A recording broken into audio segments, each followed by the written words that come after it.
Thank you so much for being here. If I haven't had a chance to meet you already, my name is Felicia Shawn. I'm Executive Director of the Women's Museum of California, and it's my pleasure to welcome you to our Women's Equality Day Celebration and Summit. I'm here on behalf of the Women's Museum and the wonderful Women's March San Diego, which is our programming partner for this evening's festivities.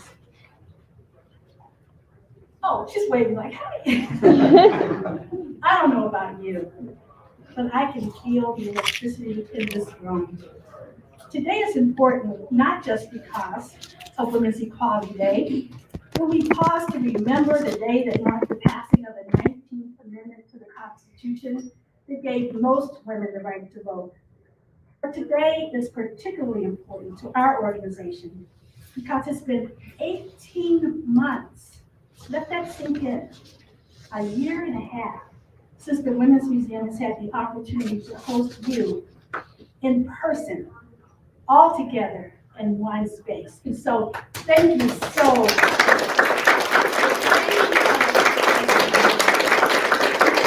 So here's what we know. A lot has changed since we last saw you. Babies have been born. Marriages and relationships have begun and ended. Friends have been lost to COVID, and new friends have been made. We have experienced it all on Zoom and socially distanced, but we survived. But I won't let this moment pass without expressing how much we appreciate all of you who remain committed to our work of telling women's untold stories and for continuing the march forward in the fight for women's equality. So we welcome you back to the world of hard-bottom shoes, accessories, and space. Not you, Bill. No space. We celebrate Women's Equality Day, and we celebrate you and your perseverance tonight. So one big thing that has changed since we last saw you in person is that we have a new home, or at least our collection does. Last year, in the midst of the pandemic, we decided to make a change. By the spring of this year, our change was complete, and we made our move from Liberty Station, where our museum was located for nearly 10 years, to the San Diego History Center where you are today. Our business office and our collection is safely stored right upstairs. Bill Lawrence, the Executive Director of the San Diego History Center, welcomed us to his home, and we're looking forward to partnering with you, Bill, over the coming years and your talented staff. And I'm pleased to present Bill to welcome you to the San Diego History Center as well. So Bill, come say a few words.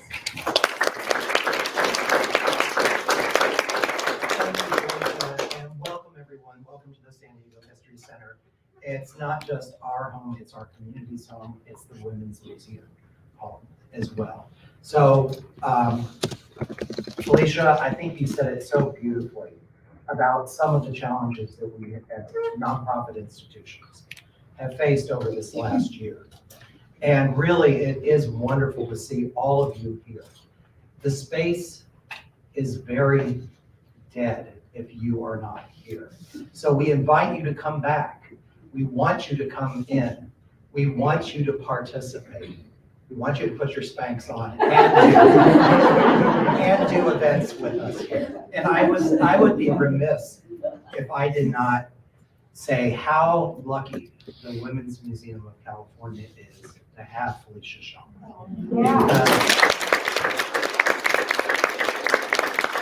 Because we started this journey even before the pandemic.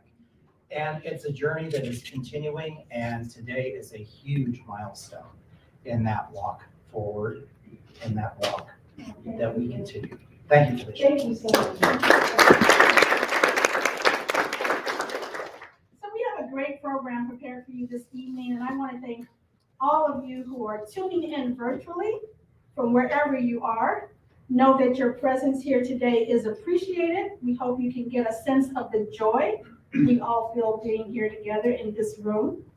So we'll begin this evening, as we should every special occasion, by welcoming and recognizing and giving thanks to the indigenous peoples who are the original stewards of the land on which we stand.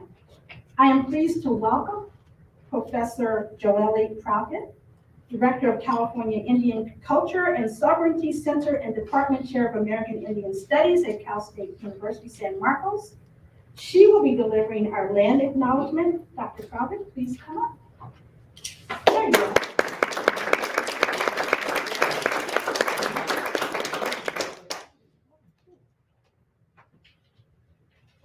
Miriam, Natong Dr. Jolie Proudfit. Thank you so much for the opportunity to recognize whose land we're on. And normally I don't like to provide land acknowledgements unless I'm on my traditional homeland. While I am a Native American person, I'm Kayakawichem, I'm Lusenyo. We are in beautiful Kumeyaay territory. So these are our relatives and our relations. And I just did a land acknowledgement on my campus today, which is on Kayakawichem territory, and it's shared territory. And so that's the other important thing is trade routes, shared spaces. But I think it's so critically important that we move beyond optical allyship and mere saying these words, because you're seeing this happen more and more. This has been happening a lot in New Zealand and Canada for many, many years, and it's very new here. And as a California Indian who has spent most of my 52 years on this planet fighting for visibility, I'm glad to see it finally happening. So people are learning about the rich, diverse tribal nations that exist here in California. But again, I want us to think about moving beyond optical allyship. So I just want to identify myself as being a descendant of the Pechanga band of Lusenyo Indians. I'm the daughter of Helen and Fonte Roby, and my maternal grandmothers are Lupe Grijalva Guerrero, Refugio Flores Grijalva Zuniga, Candelaria Flores, and Juana Apish. I'm the fifth great granddaughter of Pablo Apish, recipient of the land grant from Pilo Pico, and I am of the Yesica clan. So we acknowledge that this physical and virtual meeting is taking place throughout the unceded territory of California, home to nearly 200 tribal nations. And we began our conversation this evening with acknowledging and honoring the original inhabitants of our various regions. A land acknowledgement is a critical step towards working with Native communities to secure meaningful partnerships and inclusion in the stewardship and protection of their cultural resources and homelands. Land acknowledgement should not be a substitute for solidarity and action around Indigenous rights. Land acknowledgements are important in building relationships. So as we acknowledge that we are on the Kumeyaay people's land, we acknowledge that they have kept this land in this beautiful condition for thousands and thousands of years. We should always be able to look around and see the Kumeyaay people alive in our spaces, but visibly. So as we look around these places and spaces here, there should always be a permanent presence of the Kumeyaay people. So I want to recognize and thank my Kumeyaay relatives that we are here today and move again beyond this optical allyship and most importantly, change our ways of thinking and move beyond these institutional walls to make sure that Indigenous names, voices, places, people, and Indigenous women are centered in all things. So when you look around your tables and you look around your meetings, ask, where are the Native women? So I thank you for this opportunity. I say, Noshon Lovik, my heart is good. And we thank the Kumeyaay people for allowing us to live, work, play, learn, create, think, listen, and most importantly, build relationships on their land. Noshon Lovik, my heart is good.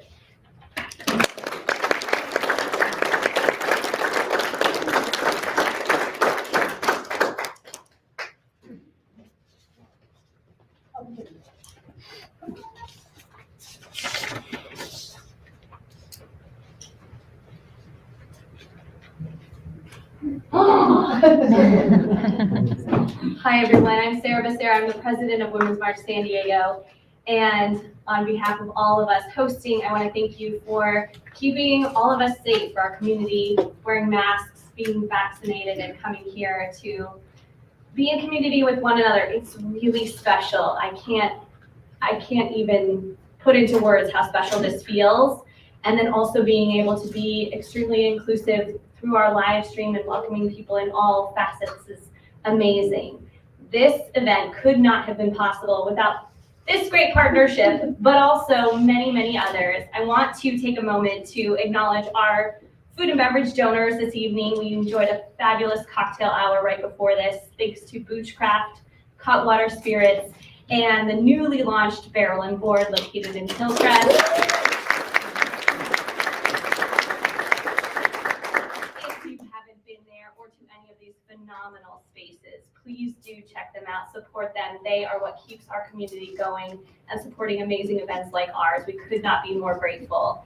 And on top of that, we have phenomenal partners that we want to acknowledge before we get into the meetup today. But AAUW's, the San Diego branch, Jane Niemeyer, Judy B, these are our phenomenal partners that we couldn't have done it without them, including Lawyers Club of San Diego, the League of Women Voters of San Diego, Moxie Theater, Run Women Run, San Diego Women's Club, UNA USA San Diego Chapter, Women of Africa, Women of Color Roar, and Women's Journey Foundation. You couldn't tell that was in alphabetical order, so no preferential treatment. We could not be here were it not for all of them. So we are so grateful for the ongoing support of our community, and it's the work that we continue to do thanks to each and every one of you. So thank you. Let's give a quick round of applause.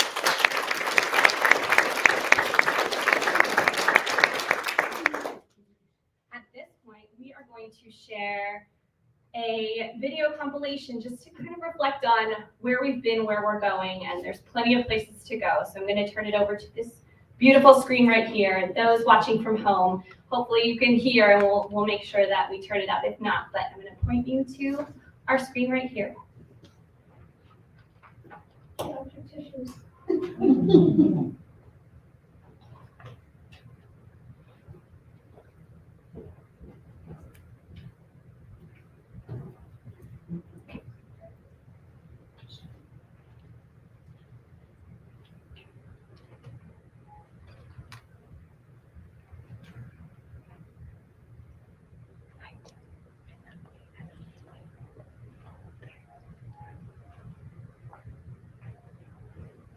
We did test this earlier. It doesn't even matter. There we go. Here we go.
All right, progress. Well, I'm wondering if you could show it at the end. There you go. Let's adjust and adapt, which we know how to do. And let's show this at the end, control room. We're on a tight schedule. It's a great video, but can we all agree? Yeah. Yes. Can let's she do hear us that. up there? You keep tinkering up there. Okay, so I am now very pleased to introduce the portion of this program where we take a moment to recognize a member of our community whose lifetime work on behalf of the empowerment of women has truly set an example for us all. Ann Hoiberg, who is the chair of our board and longtime supporter of dozens of women's organizations throughout San Diego and the world, is being honored here today. Today, as we celebrate Women's Equality Day, we are so pleased that the city of San Diego agrees. Represented by our own Mayor Ty Gloria, the city is here to present the Ann Hoiberg Women's Rights Proclamation.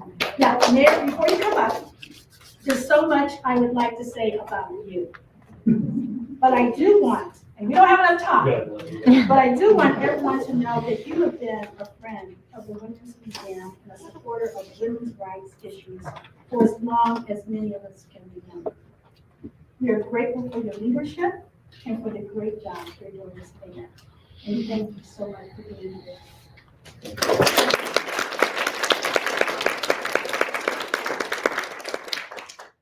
Felicia, thank you so much for that, and good evening, everyone.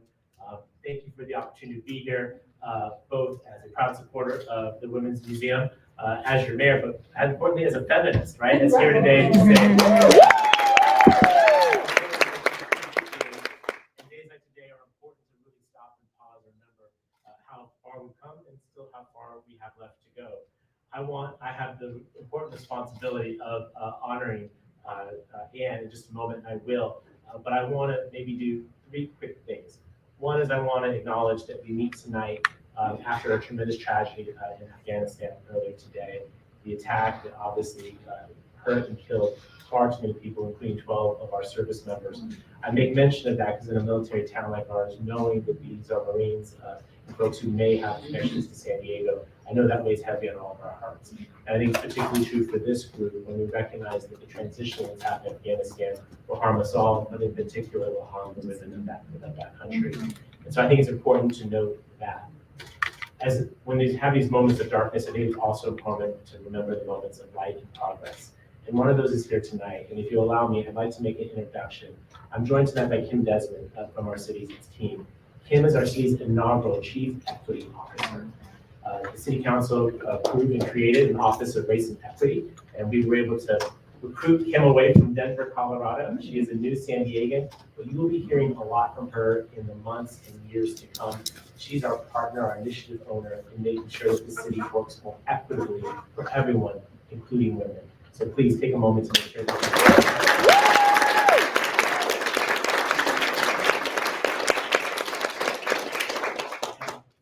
there are many phenomenal women in this room, and we are here to honor one of them. But if I may, I'm standing between her and the podium. I want to acknowledge Senator Toni Atkins, who is here. I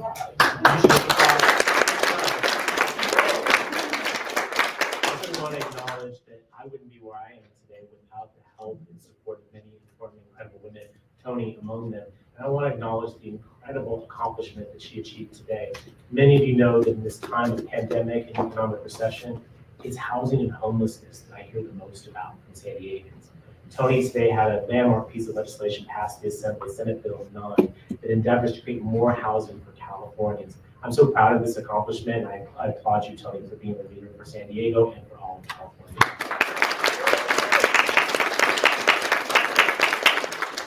So you have Felicia, you have Kim, you have Toni, but the honoree today is Ann. And thank you so much for letting me come and be here on behalf of a grateful city. I can tell you all about Ann, but the fact of the matter is you all know Ann. And when I thought about this earlier this week, thinking about having to come and present a proclamation, what I thought about is every time there was something wrong that needed to be protested, Ann is there. And every time there's something wonderful and incredible that needs to be uplifted and supported, Ann is there. And it's not just about showing up, it's about doing it over a consistent period of time and driving an agenda of change, of inclusion, and of opportunity for women, but also for men and of all kinds of folks who often have felt excluded. We know that in San Diego, it wasn't that long ago between when many of us felt excluded. Maybe there are still folks today. I recognize land acknowledgement really driving that point home. But I know that this city works better, is more inclusive, is a better city because of Anne's contributions. And so the resume is lengthy, and we have it here on the proclamation, but I won't read it for you. Although, Anne, I'm hoping that you have some room on your wall for this. And what I will simply say is, be it proclaimed that I, Todd Gloria, the feminist mayor of the city of San Diego, on behalf of the people of San Diego, does hereby proclaim August 31st, 2021 to be Anne Hoiberg's Women's Rights Day in the city of San Diego.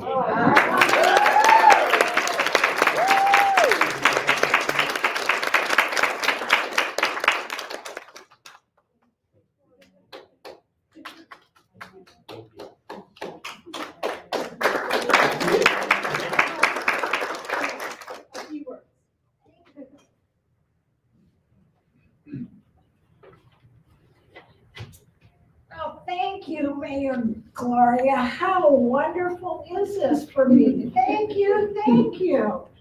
And I also want to thank all of our sponsors. What a wonderful group of organizations. Thank you. Now, after 16 years being on the board at the Women's Museum of California, and I spent 7 of those years as board president, it's time for me to step down. So I'm stepping down on Tuesday, which is Anne Hoiberg Women's Equality. How exciting. Well, I did want to mention a little bit about my involvement with the Women's Museum, and it dates back to about 1990 when I met Mary Maskell. She was running our gift shop at the United Nations building, and she would provide gifts for my Women's Equity Council to give out, and I just loved that. Well, anyway, in 2005, Olivia Puentes Reynolds asked me if I would serve on the board of the Women's History Reclamation Project, which is what Mary Maskell titled her project. And her project was to reclaim the history of women. And her home was filled with all kinds of artifacts and books and what have you. Well, anyway, I joined the board, and at the board meetings, I was able to meet the executive director, Ashley Gardner. And she and I became really close and worked together quite well. Ashley's a strong woman, but it was always fun to work with her. And we put on a lot of events in our little itty bitty museum over in Golden Hills, 600 square feet. And I couldn't believe it, but Ashley actually put on an art exhibit. How do you do that when there are no walls? Anyway, she figured it out. Well, in 2012, we started being pursued by Alan Zeider from Liberty Station. He wanted our museum to be in Liberty Station. And Ashley and I thought, well, you know, we really would like to be in Balboa Park. However, that didn't quite pan out. So we ended up raising a little money and we moved to Liberty Station. Now, can you imagine, we went from 600 square feet to 3,300, and we were in an old barracks building. And I thought, how can you make a museum out of this? Well, it just so happened that Ashley, Cece, and Dwayne, and several others went into that barracks building, and before I knew it, they had a gallery set up, they had a gift shop set up, and upstairs was the office, a library, and our collection. It was all there. Wow, it was amazing. And we tried to create a program at least twice a month, an educational program, and we did that with the help of our community partners.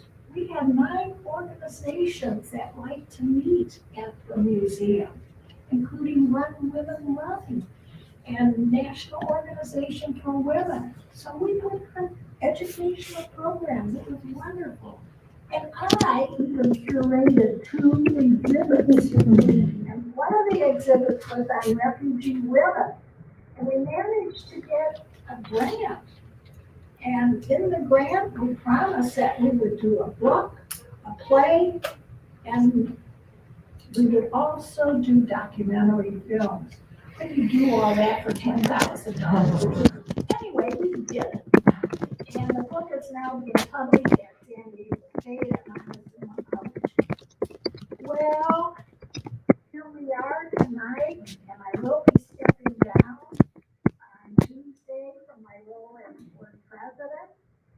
But what will I be stepping into? So what I hope to do is finalize by Tuesday the Care Foundation. And that foundation is really going to be pursuing 3 goals. And the first goal is to get more women elected to public office. Now,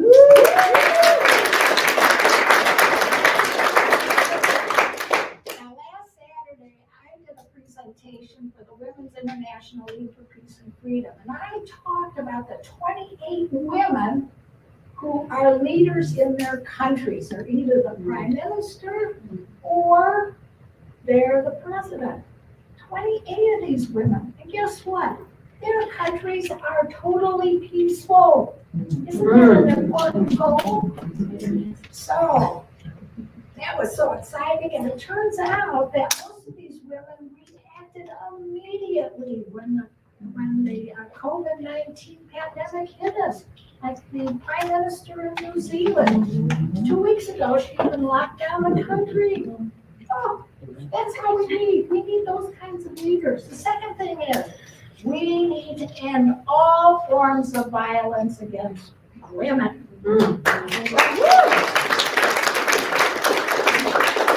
foundation is going to be working on that, and we're going to work with men's groups who are the perpetrators of violence. I mean, we women can sit around and talk about it, but come on, we need to get men engaged. So that will be our big push.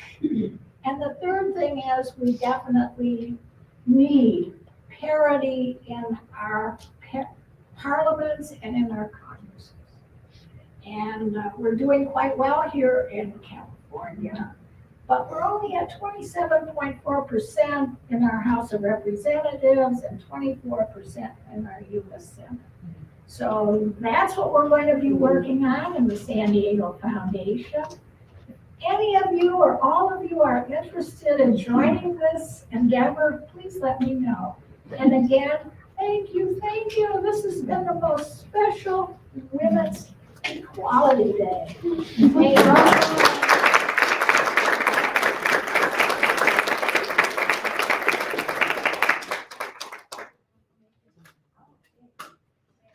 Oh, sure.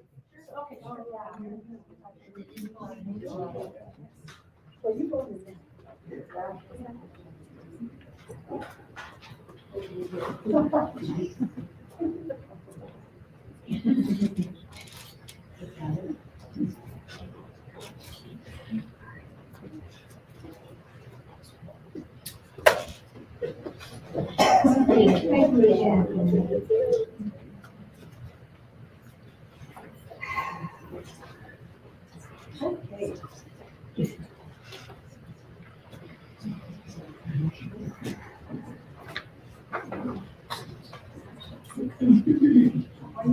Oh, sorry. Stepping on your line. You can hang out up here with me.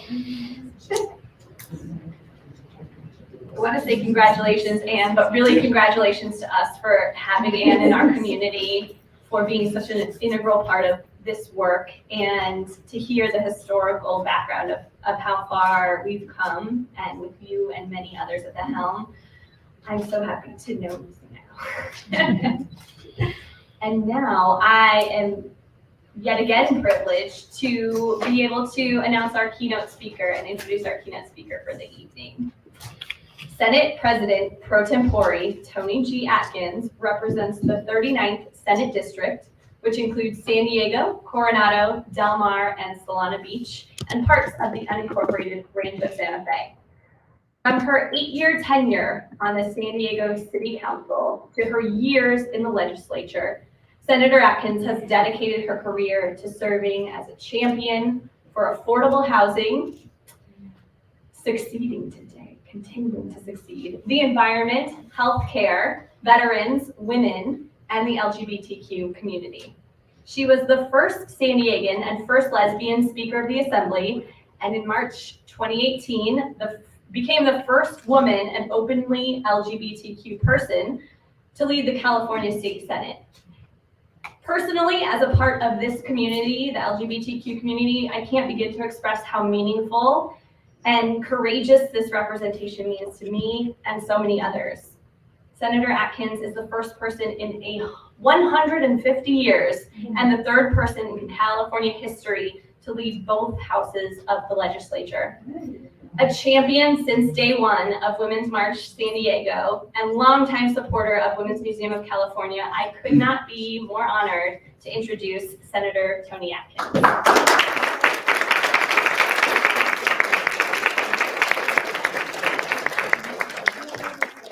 Thank you. What an incredible presence of women. And, you know, I love occasionally hearing that bio about me, but I'm gonna bring it home and tell you something. Ann Hoiberg was with me from day one. When I worked for Christine Kehoe, she supported Chris, the first open member of the LGBTQ community elected to the city council. And so Ann, I am just thrilled to see you be recognized today. You are an incredible, incredible mentor to so many of us. I would not be here today without individuals like you. And so let me just say, I love you dearly. Thank you for all that you've done, not just for me, but obviously for so many. So thrilled to be here to see you. Well, hello everybody, and Sarah, thank you for that really generous introduction. It's really always a pleasure to participate with the Women's Museum of California. Felicia, longtime relation. That's what's great about tonight. Longtime relationships, new friendships, and we're bringing it all together on Women's Equality Day. And to Bill, you know, Bill, you welcomed the LGBTQ community in the archives. You're welcoming the Women's History Museum. These partnerships really matter. And so let me just say thank you. I'm always thrilled to be here in Balboa Park at the History Museum as well. So for more than 20 years, this museum has played an important role in documenting and celebrating the many accomplishments of women in California. I'm really excited for the launch of the newest exhibit, Looking Back, Moving Forward, the evolution of the women's movement in the United States. I want to thank the staff, the volunteers, and all of the supporters for all that you have done and continue to do and will be doing for women of all generations. I also want to acknowledge and thank the amazing team who run the Women's March San Diego. We needed you when you kicked this off more than ever, and you all remember that. So I want to thank you for organizing women in this region and providing intersectional education and activism and a diverse range of issues. That's really important today. I'm really honored to be able to speak to you tonight as part of Women's Equality Day. I started my morning at 8:15 at a Women's Equality breakfast before session and hearing from an incredible young poet who shared her thoughts in this day and time. So we commemorate the ratification of the 19th Amendment, and we celebrate how far that we've come, and we look ahead to where we need to go. We certainly have traveled a journey, and in many respects, we've come far. Kamala Harris became the first woman, the first African American, and first Asian American vice president in our nation's history. Nancy Pelosi is Speaker of the House. San Diego's own Dr. Shirley Weber is our first Black California Secretary of State. Senator Dianne Feinstein and Congresswoman Sarah Jacobs represent us in Congress. And it's my privilege, of course, to be your senator and the Speaker pro tempore. And as you said, it's historic, but you know, I stand on the shoulders of so many women. I am not special, but I had the support to be able to be in this position. And none of that would be possible without the tireless, and grueling work of suffragettes. On another one of our role models, the late Ruth Bader Ginsburg said, "Voting is the most basic right of a citizen, the most fundamental right." But we still see efforts in states to oppress our right to vote. We would think that would be behind us, right? But it isn't.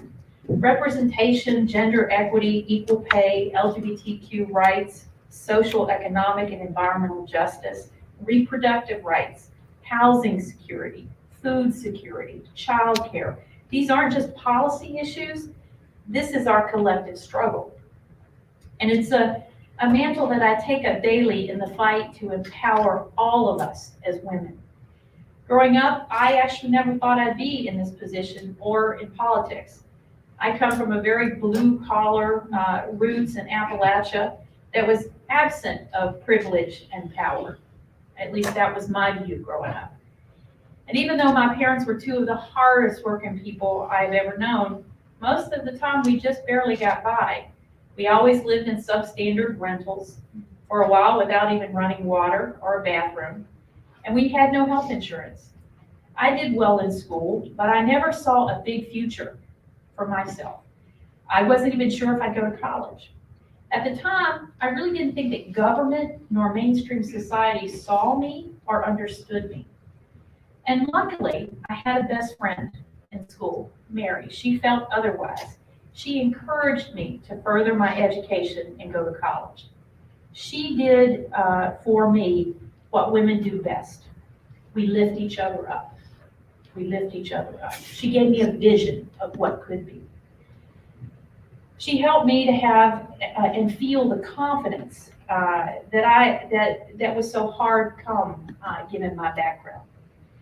And I think we all need to strive to do more of that for each other, more advocating for one another, for our girlfriends, for our sisters, our classmates, our colleagues, every day. I began studying political science at Emory Henry College, and there I actually found my voice. I came out as a lesbian, worked on the ERA, began to support social justice causes, feminist rights, and the rights of my LGBTQ community. I arrived in San Diego in 1985 and eventually worked as Director of Services at Woman Care Clinic, where I met Ann. Actually, even before Chris, it's where I met Ann and so many in this community. And then, of course, I went to work for Christine Kehoe to help her in that campaign. And soon after, she tapped me to join her staff. And that's when I think my love of public service truly began, and I realized that I could be part of something bigger. When she first put her name on the ballot, I knew that I had to help her in any way that I could. Not only did I like her, but I believed in her. I was inspired that she was running to become the first open LGBTQ person elected to office in our city. It was a huge moment. When she took office, I was really honored to work with her and to be as part of her team. And I thought it was the best job I could ever have. Constituent services. That's where I met Felicia.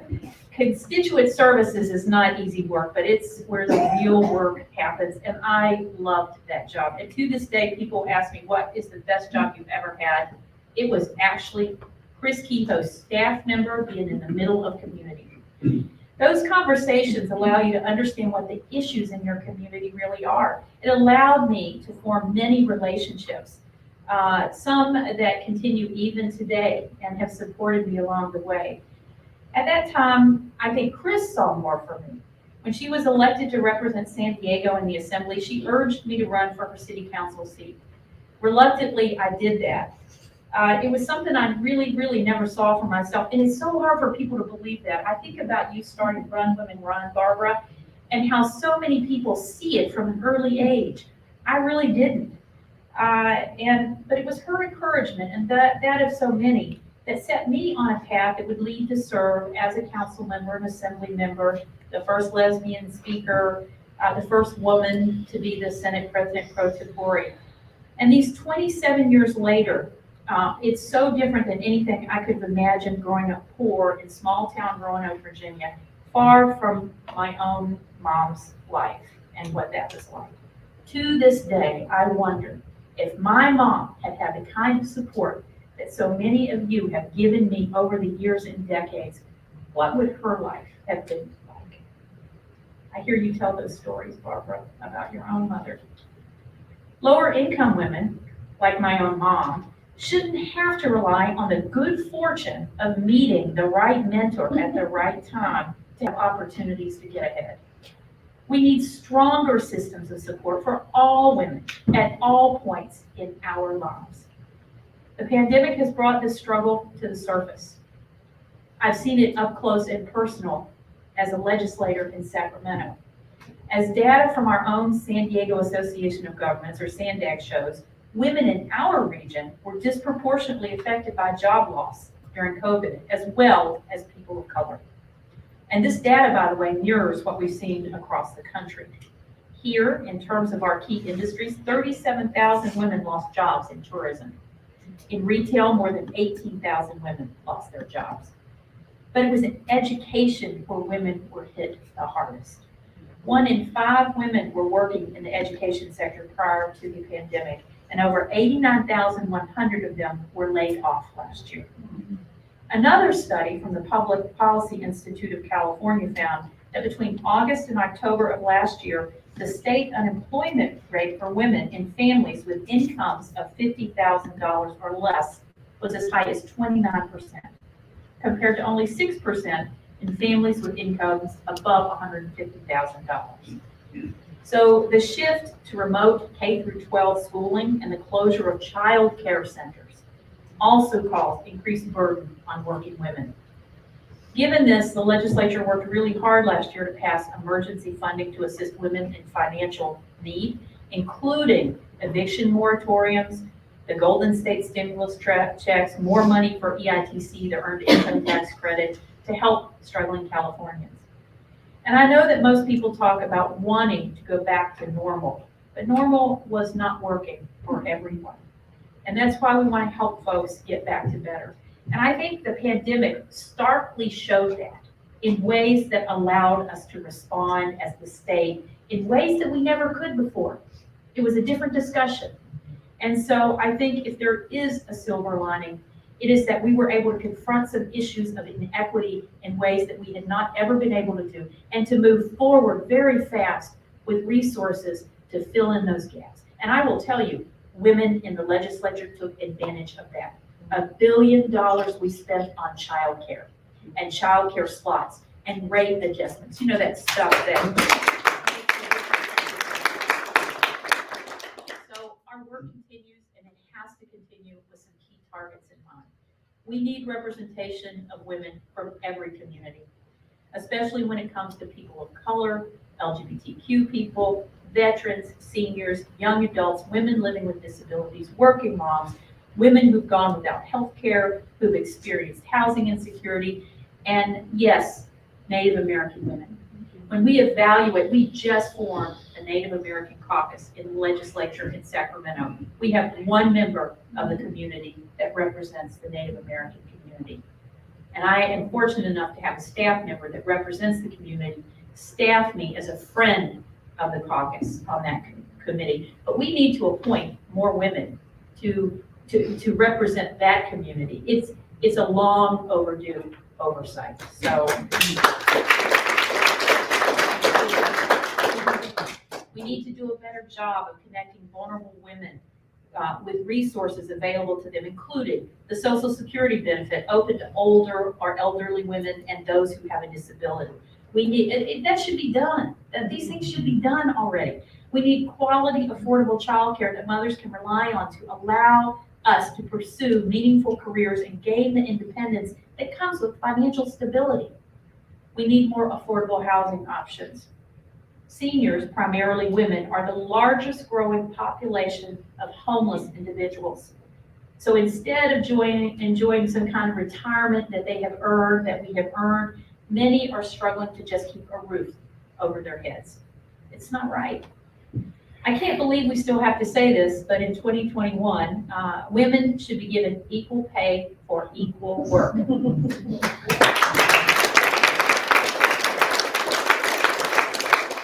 my staff told me to say this should be a no-brainer, but I actually hate that phrase.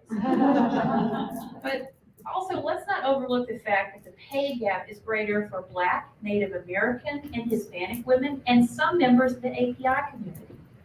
Not only do we need to be paid what we're due, but we need to be on and in more boardrooms, legislative bodies, and all places where decisions are actually being made. Having those individual perspectives in the boardrooms and the committees where decisions are being made means more of us can be seen, we can be heard, and represented here in California and across the country. And here in California, we've led the nation in setting a minimum number of women a corporation must include on their boards.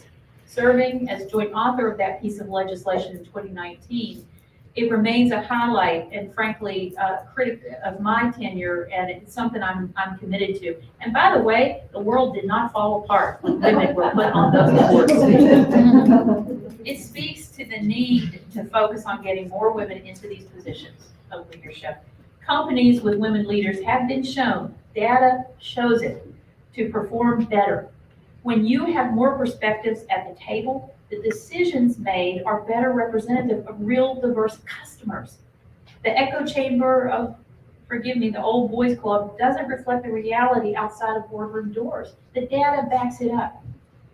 I would be remiss not to tell you a story that will stay with me forever, and it's one that involves another one of my mentors, my dear friend, our Secretary of State, Dr. Shirley Weber. You know, when I was first elected, and countless times through the years, especially when I was acting mayor, I called Shirley for advice. With a 40-year background in education and a lived experience, we love that word now, right? Lived experience, that offered me a different perspective on key issues. She was someone that I deeply trusted and so admired. And then when I suggested that she run for the state assembly, she didn't talk to me for a month. And she said to me later, I quote, "I thought you were my friend." But I echoed so many when I told her that we actually needed her. And of course, it was her kids that convinced her, and she ran and she won. Years later, I overheard her with a group of people telling a group of women that I was her mentor. And it stopped me in my tracks because I didn't see that. My brain couldn't process it. It just wasn't true. She was my advisor, my sage, wise counsel when I needed her. And when I told my spouse about it, Jennifer, she told me something. She said, "That's called reciprocal mentoring." And that got my gears to turning. I thought, that's a wonderful phrase. So regardless of our backgrounds, our age, our position, we are now able to both be mentors and mentees throughout our life, all of us. Another example, I learn every day from the young LGBTQ community, and I learn from the next generation of activists and community leaders. They mentor me into new ways of viewing our world, so much so that I now understand that my pronouns are she, her, and hers. And it took my young staff to continually remind me, thank you, Toni, the other Toni. That is just an amazing concept if you think about it. So in closing, this museum and the Women's March are a testament to these examples, these personal examples, allowing us to both learn from the past and lead ahead into action for our future. Collaboration with organizations that are committed to inclusivity and recognition of the importance of female leaders will help us break down barriers that too many women in America face every single day. We all bring a set of values, a platform in political speak that was shaped by our lived experiences. Those moments have the power to create better, more effective, more inclusive policies. Your stories matter, and our stories matter when woven together to create something bigger than each of us. I fight for affordable housing because I personally know what it's like to grow up in substandard housing. I champion affordable quality health care for all because I grew up without it. I advocate for reproductive justice because I've worked with clients and patients who grapple with life-changing decisions about their bodies. There is power in our individual stories and struggles, and I encourage you to share yours because, again, it matters.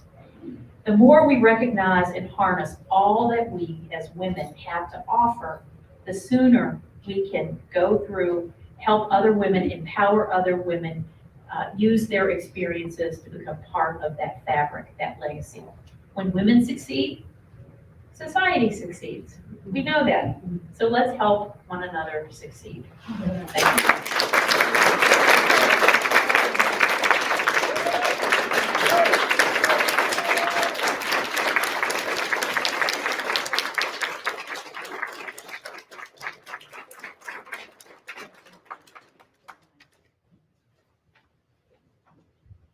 Thank you for those inspiring words, Senator. We know that you don't just talk the talk. Your history of advocacy throughout your career demonstrated that you walk your talk, and you have the receipts to show for it. Thank you for making this Women's Equality Day so memorable. I now have the honor of introducing our moderator for the next portion of our evening. We get to hear from three incredibly dynamic women who will help us add even more context and texture to the words Senator Atkins shared with us this evening. Mary Hosseini is a sharp, take no prisoners family law attorney with the firm Cajun Files LLP. She developed her passion for family law the hard way. During her time as an undergraduate at Cal State University, she worked as a preschool teacher's assistant and as a visitation supervisor for families affected by domestic violence. She knows a thing or two about the complexities of women's lives and their families, trying to live under the most challenging circumstances. After she earned her Juris Doctorate from Cal Western School of Law, she got busy. She went on to serve as VP of the Public Interest Law Foundation, Secretary of the Women's Law Caucus, and Community Chair of the Child, Family, and Elder Law Society. She clerked for the San Diego Superior Court, juvenile division judges, and also represented child welfare services on numerous dependency matters. A rising star in the legal field, Mary was the 2018 recipient of the C. Hugh Friedman New Attorney Award from the Lawyers Club of San Diego and currently serves as the secretary on the board of directors for the local nonprofit Free to Thrive, which supports survivors of human trafficking with legal and support services. That's in addition to the amazing work she does each and every day. Mary, there you are. Mary, there's so much more that I could share about your background. Thank you for being brilliant and brave and bold and saying yes to facilitating this powerful group of women who'll be sharing their ideas with all of us this evening. They're all yours. Well,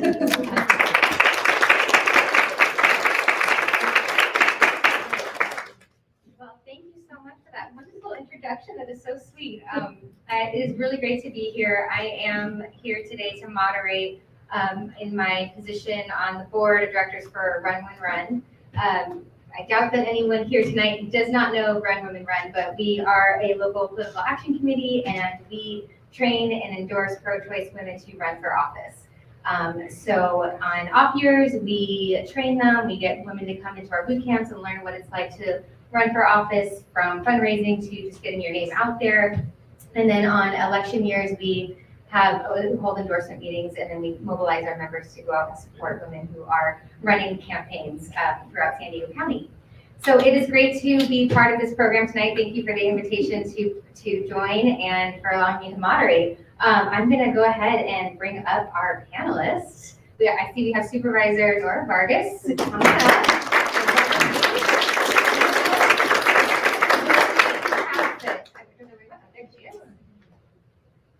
I can stay, I'll probably just stay up here if you all want to just sit right there. Probably best.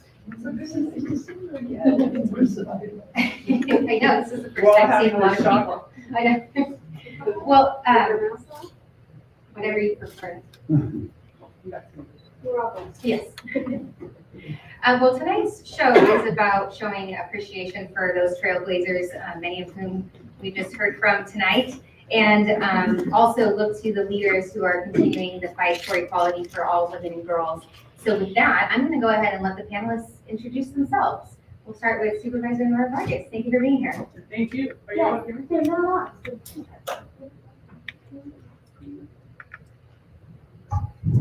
Thank you. My allergies are killing me, so my voice is kind of raspy.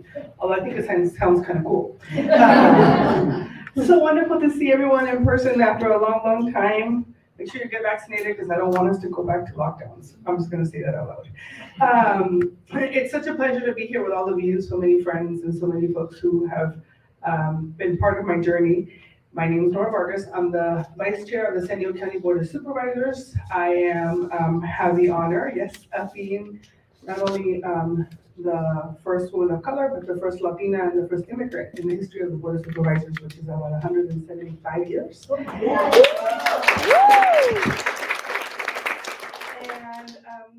have the honor of representing about 630,000 people in District 1. The County of San Diego is 3.3 million people, but my district itself is 630,000 folks. And I represent all of the South County area, which includes Chula Vista, which is the second largest city in the County of San Diego, National City, all of San Isidro, District 8, all of the southern part, right, of San Diego, including Imperial Beach, Coronado, and parts of Point Loma as well. And so it really has been an honor for me to be serving in this capacity. I was elected in November and sworn in January. And I know we're going to be having a whole bunch of other different conversations throughout the day. So I'll leave you with that. I always like to tell people I'm the oldest of 4 kids, and I am where I am thanks to having had the honor of being raised in a family where fighting for justice and reducing barriers was really at the core of who we are, and what we do. And so I'm looking forward to chatting with all of you today. Thank you. Well, it's great to be with all of you tonight. There is life after losing an election. I'm Barbara Bree. I think many of you know I've been a high-tech entrepreneur. I've been an elected official. I served 4 years on the San Diego City Council. But my passion has always been about empowering women in business, healthcare, and politics. So I'm the founder of Athena San Diego for women in the San Diego life sciences and tech sector. I'm proud that it now has more than 500 members. It's about 30 years old. The founder of Run Women Run, which I started in 2008 to elect more San Diego pro-choice women to office. I served on the board of Planned Parenthood because that's where I met Nora. And when I was on the city council, I started the Workplace Equity and Civility Initiative to address sexual harassment and pay inequity. It's now being run by the Lawyers Club, and after sort of a hiatus during the early days of the pandemic, we are fully energized to put on programming and to motivate employers to create equitable workplaces in the region. I've also been called an instigator in many ways, and I look forward to the continued conversation tonight.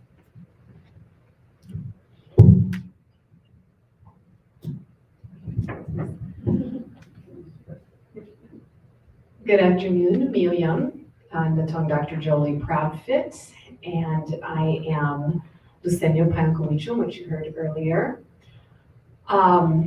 I'm 52 years old. I have a 10-year-old, so you can do the math. And hearing these women talk and the recognition of so many women, none of us would be here without our mothers, right? But I'm a child of 2 heroin addicts. My mom had a 10th grade education and my dad had a 6th grade education. So I'm someone who truly believes that education is the path to self-determination. I have seen and done and participated in things that I could never even dream. And that's truly because of education. I'm a 3-time CSU tenured professor. I've been tenured at 3 different Cal States. The only person I know that has done that. I have the good fortune to chair the American Indian Studies Department and direct the California Indian Culture and Sovereignty Center, which is at Cal State San Marcos on my homeland. So I get to live, work, and play, and learn, and teach where my people have been since time immemorial. And I really do feel that that is a wonderful blessing that I get to do that. Along with my academic side, I also work in film and TV. I own a company called Native Media Strategies, which tries to center as much as possible Native representation in film and TV, because most of what you know about American Indian is wrong because of film and TV. And so we're slowly but surely finally changing that. I liken the movement towards that change to the LGBTQ community. And you think 25, 30 years ago, the majority of this country was opposed to gay marriage. Fast forward 20 years, the majority is for gay marriage. We have a lot to thank folks who have been fighting for many, many years, but what film and TV did to humanize our relatives in the LGBTQ community, we are also waiting to be humanized as Native peoples. So I do a lot of work in that area. I'm also the vice chair of the Native American Caucus for the California Democratic Party. And I've held that position for 20 plus years, either the first vice chair or the second vice chair. And along with these courageous women who have run for office, I made a deal with my husband on our wedding day that I would never run for office except for school board, the most political, but that I could work on campaigns and support women who run, because he sees how treacherous and difficult it is. And he just asked if I could make that compromise, and I did without hesitation make that compromise. But I spend all my time centering and empowering Native women and girls. And I was recently appointed to the California Commission on Women and Girls by our wonderful governor. And I had no idea that I was the first Indigenous person appointed to that. And so I think it's full circle that today we talk about the anniversary, for example, of the 19th Amendment. You know, it's 100 years, right? Yet this would not have been possible without the Haudenosaunee women, the Iroquois Confederacy women who led the way and were the model and the example to those first suffragettes who watched those Haudenosaunee women and they said, wow, you all are the matriarchs, the decision makers. How can we get what you have? So think about that. Indigenous women in the Americas have always been the leaders, have always been centered. And this colonial structure that was imposed on us has really done a number on all of us.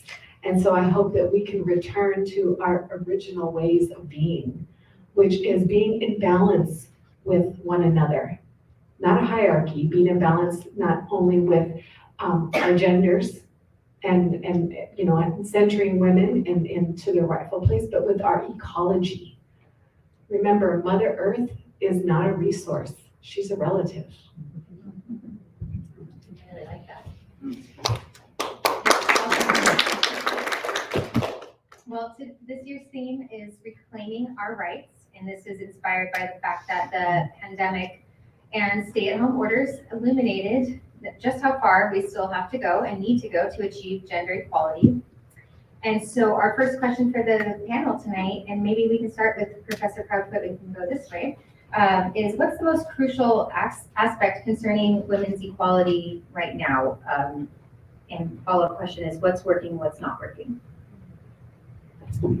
For all women, I think our safety and our health and wellness.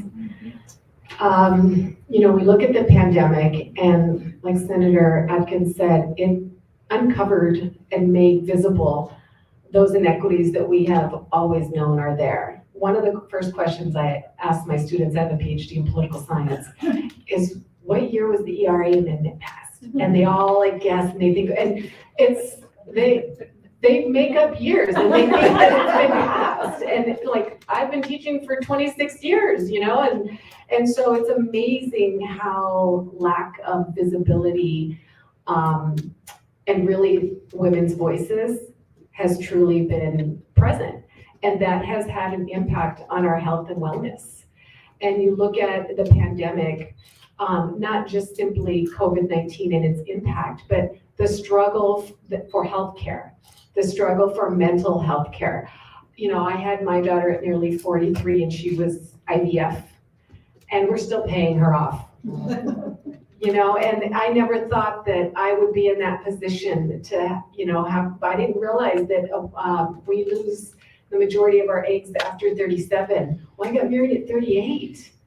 You know, I did everything right. I was the first member of my family to not have a child out of wedlock. You know, I thought I was winning, right? So those issues of health and wellness, even to have access to good health care. Having a mom who was addicted to opiates most of my life, and now to hear all of the resources available to address this horrible, horrible addiction, right? But look at how it's impacting women and mothers, and what is happening for our women and mothers, and you know, mental health is something that is so critically important. I see that with our women. You know, we talk this term, which I really don't like, this self-care term. Who has the time for self-care? You know, and it almost seems very privileged to say, like, you know, I hear some ladies, well, sometimes I like to take some time and do some yoga, and please. Self-care is, can I watch your kids for you? Right? For some communities, it's so simple. What can I do to have you get some more sleep?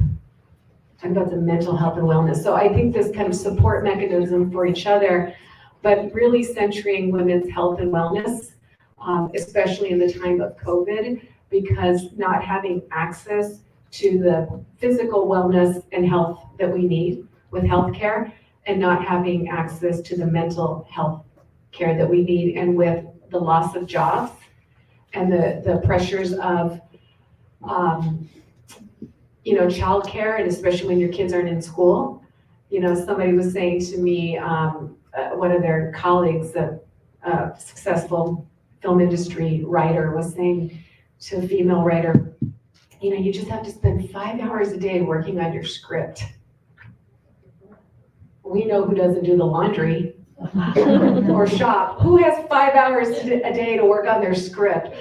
Most working women I know don't. So it's, you know, it's really thinking thoughtfully and intentionally about how do we support the physical and mental well-being of women. And I think those are critical issues today that women are facing, and we can support.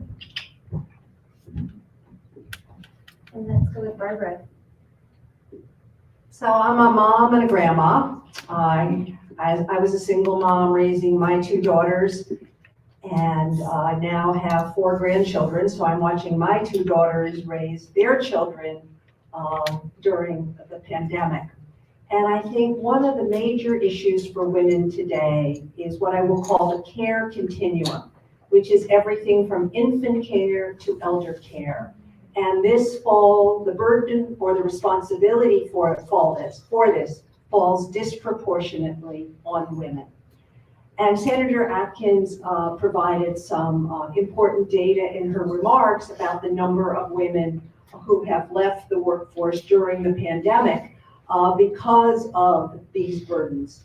And will they return to the workplace? How will they return to the workplace? What kind of a workplace will they return to?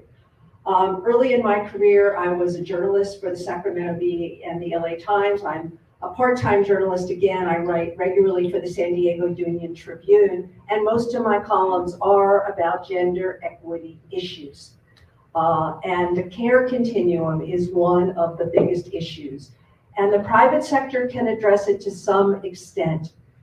But one of the key issues in this industry is that the wages are low. And if you increase the wages, someone has to pay for it. And this is an important role for government to play. We know that during the pandemic, a lot of child care centers closed, a lot of child care workers left the workforce, and it's really an investment in our future that this be a functioning industry, which is very difficult for it to do as solely in the for-profit area. So I will say that care continuum to me is the major issue. And the second would be the workplace. So women, like many women who they were professional women, worked remotely during the pandemic, juggling childcare, elder care, Zoom meetings, and it was a struggle. Actually, yesterday I had 4 of my grandchildren together with my youngest daughter and her husband had identical twin boys in February. They're 6 months old now. And so we were celebrating their 6-month birthday, and I brought my 6 and 4-year-old grandchild, and I had a Zoom meeting that I had to go to at 4 o'clock yesterday. And I saw my daughter, I actually was there sort of witnessing the issues of this is what it's like to juggle childcare and a Zoom meeting. It is really, really hard. And it's incumbent upon all of us to figure out solutions because, and Senator Atkins touched on this, at the end, we all benefit. And this is what one of my areas of focus is going to be. And I look forward to working with the Board of Supervisors and others on solutions. Thank you. So, when I think about what are the issues that are really impacting our communities, and I really always think about particularly women of color, right? I think if you look at the data, Latinas earn 30% less than white women and 42% less than white men. And if you think about, the burden that we have, right? I consider myself a feminist and an advocate and a champion of equity. And I have dedicated my life the last 25 years in terms of the advocacy that I have done, whether at Planned Parenthood or as a trustee for Southwestern College or now as vice chair of the board, really fundamentally on issues of equity. And people have been throwing around that word a lot lately because it's sort of like a cool word to use, right? Just like intersectionality was a couple of years ago, right? And we were all doing panels and stuff. And so I say that not lightly, I just say that because I think it's really important to set the tone about, where are we all coming from, right? We put these standards and these responsibilities on so many women, especially women of color, where we say, you need to run for office, you need to be an executive, you need to do this, and here we are, we're doing it, but oh boy, it is not easy because the system itself and the infrastructure is not there to support us. And so when I stand here before you and I say to you, I'm the first Latina on the Board of Supervisors in 175 years, shame on us as a county, right? We live in our national region. And all of my team, my executive team is all Latina, and that was on purpose. And on purpose because, well, first of all, I wanted to bring equity to diversity in the county of San Diego. I think that we needed to change the numbers a little bit up, so it was the only ways we were going to do that. But really because what we bring to the table is we have very different experiences and the way we see things because of our own experiences, I think change policy in a very positive way for our communities. And, a true example of that is the healthcare disparities, which is the reason why I ran for office, right? I wanted to make sure that we fought for healthcare access and equity for our communities. And I knew that the county of San Diego was where that work could be done every day. Never in my wildest dreams that I thought that I was going to be in the middle of a campaign during COVID. And to have to transition and make sure that our communities have the infrastructure that they needed to be able to survive and to be able to stand here before you today and say, 96.5% of District 1, which is South County, has at least one vaccine. That is phenomenal. That would have never happened without my leadership there. And saying that is not something that's easy for me, right? Because I was taught not to, don't talk about yourself and things like that, right? Presumida in English is like, don't be like bragging, right? And so I think for us, it's like the infrastructure and the system is not set up for us to succeed. And so every day, I think, to everybody's point, women and women of color, I think we're exhausted we're exhausted. And so, you see these Instagrams about napping and all these other different things. And I'm like, and people tell me all the time, oh, and I don't know if any of you follow me on social media right now, and I'm turning 50 in October, so I'm super excited about that. And everybody says, oh, you need to slow down. And I'm like, I don't have time to slow down. My people are like, they're suffering. We're in crisis. We don't have time. I don't have time to sit around and think about a policy. And when people say, oh, follow the process and the process, no, I don't have time for that. I don't have time because there are people who are hungry in District 1 who go to bed without food at their tables, right? Our little kids. I have people like, professors from my college where I used to teach that are living in their cars, right? And the housing opportunities are not where they need to be. And so I do sleep because I know I need it, but I know also that the time is now for us to come together and to identify how we strategically find ways of beating the system that wasn't created for us or by us. And I think that's where we, as women who are working together, really need to come together and be very strategic and efficient so that we're not exhausted all the time, but instead we're using the system to really advance our communities. And I feel that that's what we've been doing in the last 6 months of my tenure. 6 years, 6 months. That was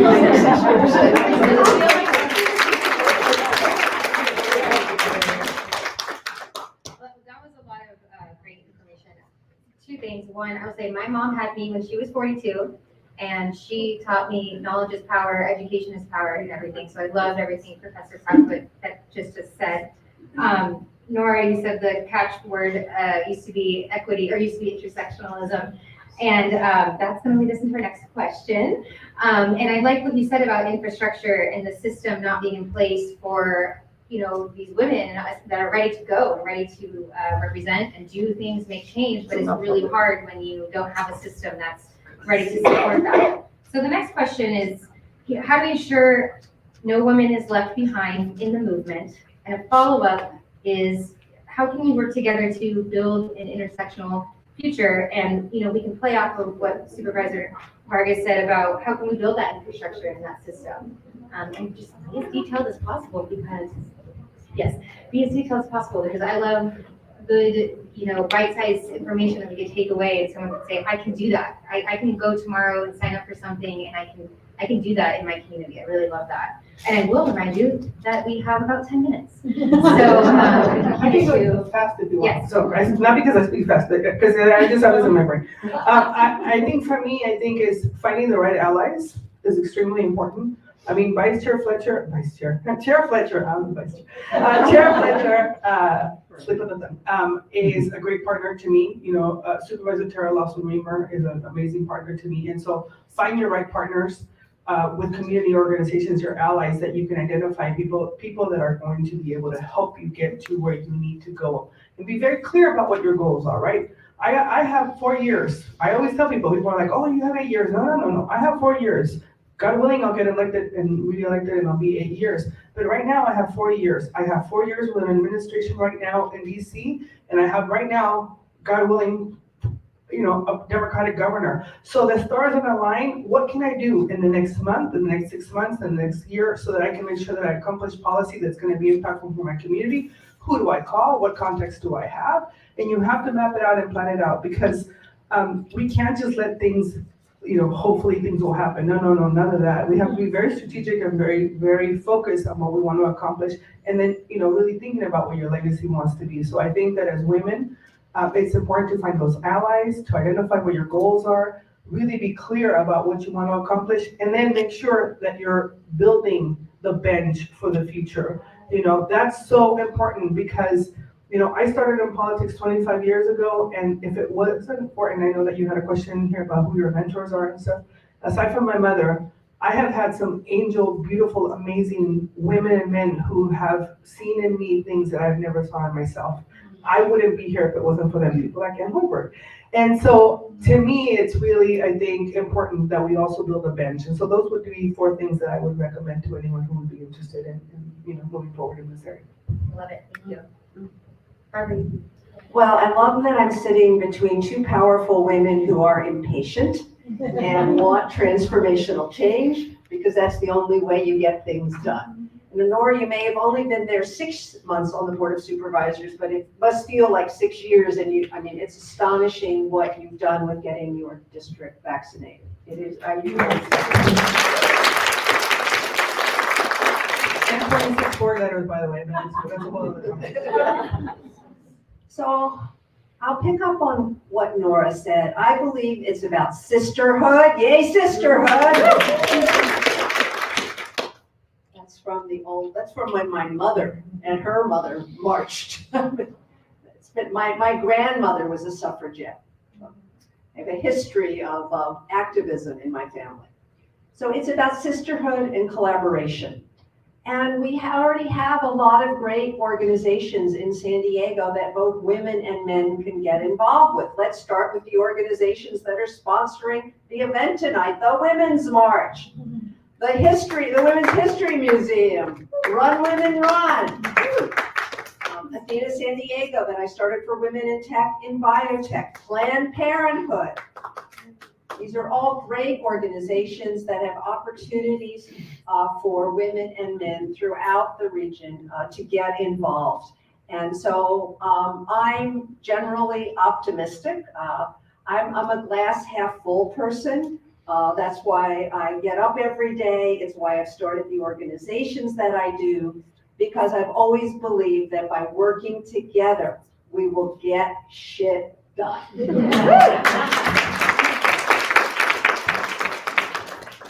Going back to your question, I guess, about intersectionality and making sure we leave no women behind or sidelined. Look around, I'm the only American Indian woman here, though you're in a county with 18 reservations, more than any other county in the entire United States. What tribe are you? Apache. What kind of Apache? I don't know. Okay, well, you should know. But welcome, my sister.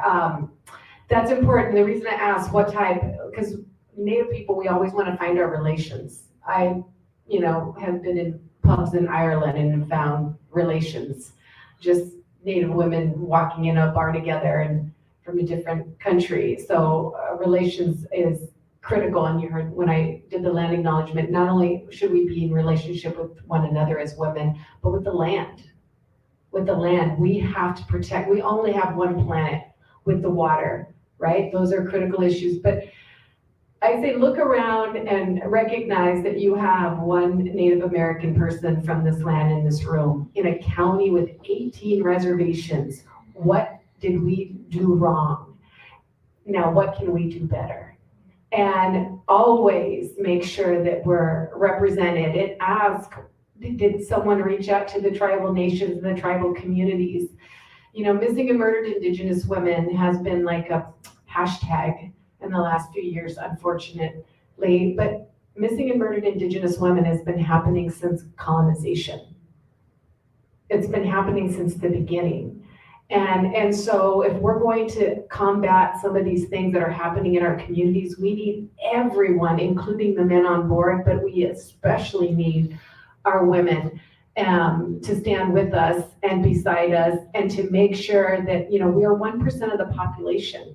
That's because of genocide and colonization through no fault of our own. So we really need all of you making sure that Native women and voices are heard. We have one California Indian legislator that has been elected to the California legislature in 168 years, and that's James Ramos.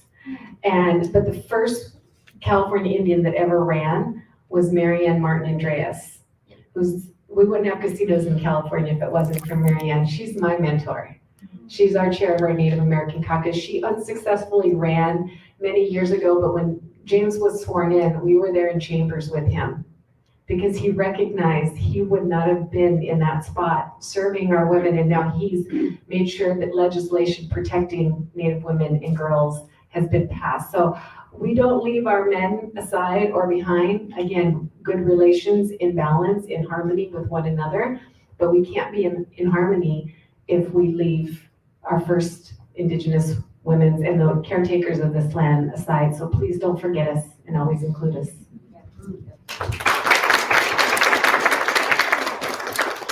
Great, unfortunately, we do have to wrap it up. We did have a few more questions, but I know that we have more program to do. But thank you so much for our panelists tonight.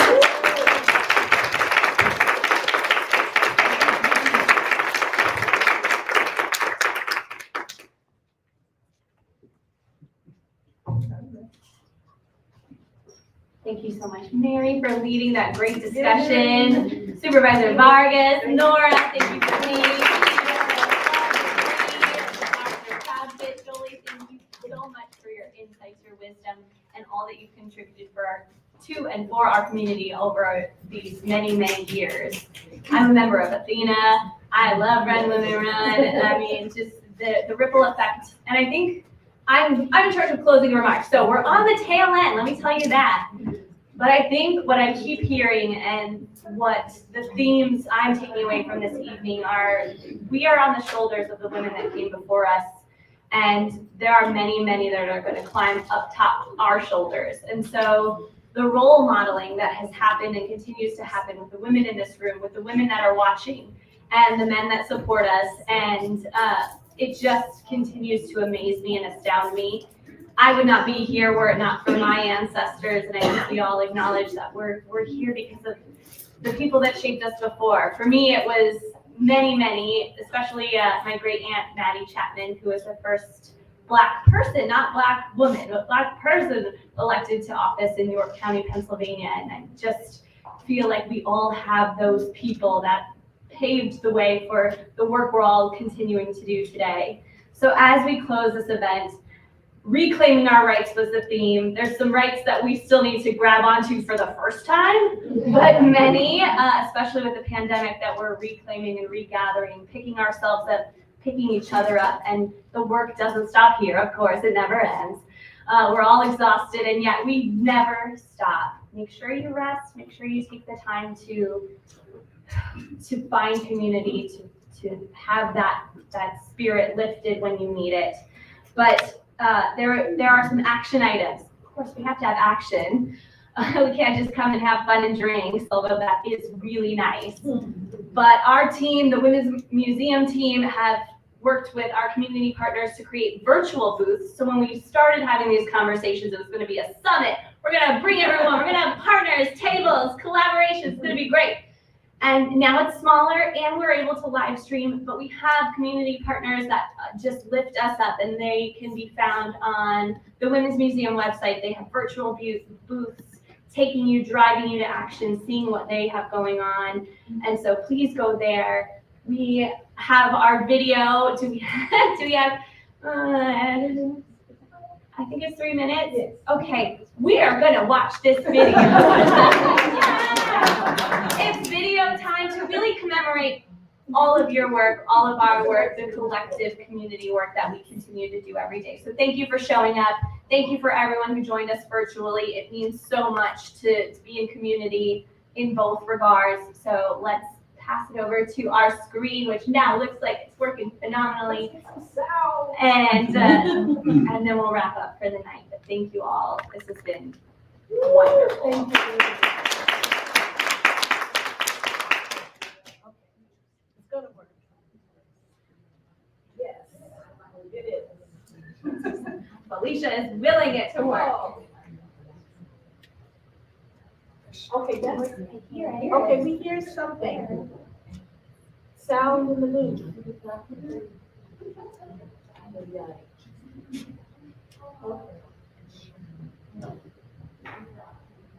Nope.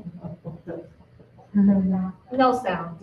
Okay, we give up. We are going to share it with you all. Yeah, we'll send it to you. Check out our community booths, check our virtual community booths, watch the video. Last thing I'll say is thank you to the Women's Museum of California team, to all of our sponsors, to every single one of you, and everybody at home, thank you for being here. And that is a wrap.